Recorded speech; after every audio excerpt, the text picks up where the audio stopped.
বলে দাদা আপনার বাড়ি কোথায় আছে? বাড়ি আমার ঘাটাল। ঘাটাল। আপনি কতদিন আগে পিপিএফটা করিয়েছিলেন পুরো গাড়িতে?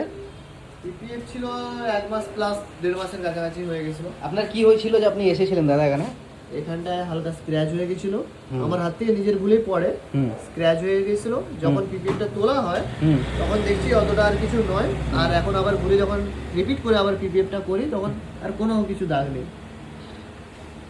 মানে দাদার গাড়িটা পড়ে গিয়েছিল যখন, তখন পিপিএফটা ছিঁড়ে গিয়েছিল, গাড়িতে একটু দাগ দাগ হয়ে গেছিল না দাদা? হ্যাঁ। তারপর দাদা এসেছে, আপনার বাড়ি বললেন ঘাটাল থেকে এসেছেন তো, তবে আমরা পিপিএফটা তুলে আবার নতুন পিপিএফটা ইনস্টলেশন করেছি দাদা গাড়িতে।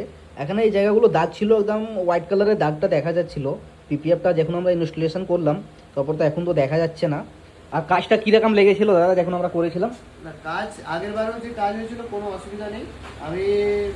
আমরা ধরতে পারো 120 কিলোমিটারের ওপর দূর থেকে এসেছিলাম, কিন্তু আমি পরে কোনো সাইড ইফেক্ট মানে কোনো যে অসুবিধা বা উঠে যাচ্ছে এরকম কিছু অসুবিধা ছিল না, সব ঠিক আছে, কাজের কোনো অসুবিধা নেই, তাই ঠিক আছে। পুরো গাড়ি করা আছে। থ্যাংক ইউ সো মাচ দাদা। ঠিক আছে, কোনো অসুবিধা হলে আপনি জানাবেন। ঠিক আছে, ধন্যবাদ, হ্যাঁ। ওয়েলকাম।